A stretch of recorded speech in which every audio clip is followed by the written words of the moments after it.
जो हमारे लॉयर्स है वो लाहौर में है, लाहौर में सुप्रीम कोर्ट की रजिस्ट्री है, 5 मिनट के वक्फे पे उन्हें बुला ले, वो आपको अपना मौक़िफ़ दे देते हैं। या तो एक तरफा कार्रवाई और इलेक्शन कमीशन मिस स्टेटमेंट्स दे रहा है। इल्ज़ाम तो पीटीआई के ऊपर लग रहा है, ऐसे सारा पिक्चर हुआ कि पीटीआई इलेक्शन डिरेल करना चाह रही है। कि मैं उनको बताई कि ये क्या हो रहा है, आप क्यों मशाल 8 फरवरी का क्यों गए पिटीशन लेके, क्यों गए ऐसे मौके पे? उनको पता भी था कि ऐसा ये कुछ हो सकता है। लाहौर हाई कोर्ट के चीफ जस्टिस साहब ने 19 अगस्त को इलेक्शन कमीशन के सेक्रेटरी को लेटर लिखा कि आप एप्लीकेशन दे फ्रेश और हम आपको जुडिशरी से आरओज प्रोवाइड कर देते हैं। ठीक। जो इलेक्शन कमीशन है वो लेटर छुपा के बैठ गई, उनको था, और उनने अपनी तरफ से जो अपना सिस्टम डेवलप करने की कोशिश की, और फिर उन्होंने कहा कि जुडिशरी चूँकि हमें आरओज नहीं दे रही है, जुडिशरी ने इनकार कर दिया है, तो हम ब्यूरोक्रेसी से आरओज दे रहे हैं। सही है। उस वजह से हम पिटीशन में गए कि जी जुडिशरी तो दे रही है, क्यों गलत बयानी कर रहे हैं। उन्होंने स्टे दिया और उन्होंने कहा कि जुडिशरी जो 1988 से एक प्रोसेस चल रहा है, हम वही प्रोसेस अडॉप्ट करेंगे और आरओज जो डिस्ट्रिक्ट एंड सेशन जजेस है उनको लगाएं।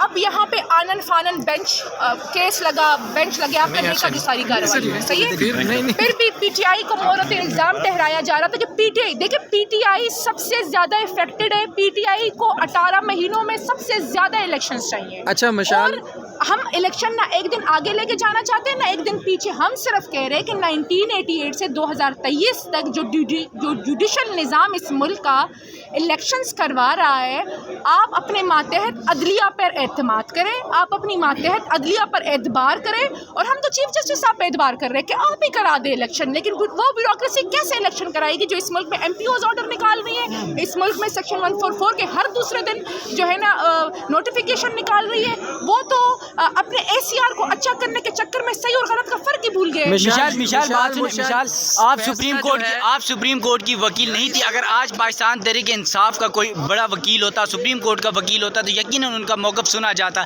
लेकिन पाकिस्तान तहरीक इंसाफ का न कोई रहनुमा यहाँ पर था, न कोई वकील यहाँ पर था। क्या पाकिस्तान तहरीक इंसाफ छुपना चाह रही है? देखिए, पाकिस्तान तहरीक इंसाफ के इलेक्शन के जो केस है, इसको बैरिस्टर अली ज़फ़र साहब डील कर रहे हैं। आपको भी पता है, पूरी पाकिस्तान के सहाफ़ी हज़रात को पता है। सही है। जो ये केस था वो अबू ज़र सलमान और उमैर नियाज़ी साहब ने किया था, वो भी लाहौर के।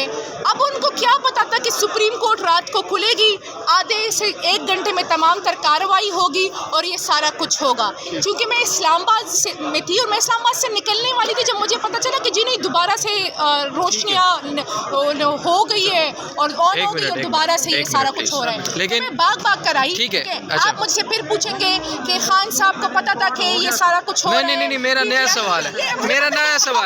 मशाल, मेरा सवाल ये है, काजी फाइज ईसा ने जो फैसला सुनाया है, उस फैसले में दोबारा से कहा है कि इंतखाबात 8 फरवरी को ही होंगे। सुने, अच्छी बात है। उसके बाद आपके फ़ायदे का, पीटीआई के फ़ायदे का फैसला दोबारा से सुनाया। जिस शेड्यूल का आप रोना रो रहे थे कि शेड्यूल नहीं आ रहा, वही शेड्यूल जारी करने के अहकामात जारी कर दिए, तो मुतमईन जा रही हैं आपके आने से फ़ायदा हुआ? मैं आपको एक सिंपल सी लाइन में इसका नहीं, आपने एक सवाल किया, मेरा जवाब सुनो। हम चाह रहे हैं, जो हमने पिटीशन की थी, जो हमारा मकसद था कि हम इस मुल्क की अदलिया पर एतबार करना चाह रहे हैं, इस मुल्क की अदलिया पर एतमाद करना चाह रहे हैं, और चीफ जस्टिस साहब की मातहत जो अदलिया है उनसे कह रहे हैं कि जी आप रिटर्निंग ऑफिसर्स बने, आप ये इलेक्शन जो इस मुल्क के सबसे इम्पॉर्टेंट इलेक्शंस हैं उनको कराएं।